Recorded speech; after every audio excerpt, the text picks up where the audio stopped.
একজন কন্টেন্ট ক্রিয়েটরের ওই 10 জনের সমপরিমাণ গুণা একজন কন্টেন্ট ক্রিয়েটরের হয়। কোন কন্টেন্ট ক্রিয়েটরের ভিডিওর মধ্যে যে জুয়ার অ্যাড আসে, ওই জুয়ার অ্যাড থেকে যত টাকা সে উপার্জন করে তত টাকা তার জুয়ার ইনকাম বলে গণ্য হয়। যখন কোনো মহিলা এসে নাচে অ্যাডভার্টাইজ দেওয়ার জন্য, কোনো পণ্যের সাথে মহিলাও নাচে, গান বাজে, ওই কন্টেন্ট ক্রিয়েটরের ওই উপার্জন নেচে গিয়ে উপার্জন বলে গণ্য হবে।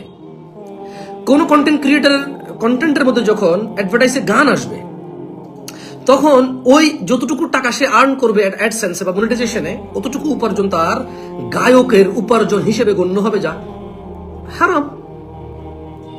So this is the reality.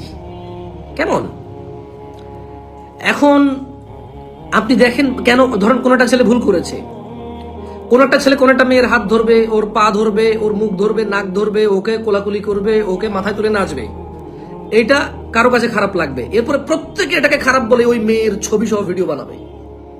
Even আপনি দেখেন কন্টেন্ট ক্রিয়েটররা কতটুকু সেন্সলেস হয়ে হারাম উপার্জন করে।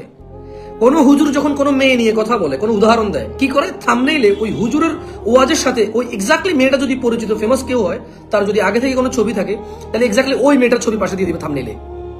কেমন কন্টেন্ট ক্রিয়েটর এটা করে। ওয়ালাইকুম আসসালাম।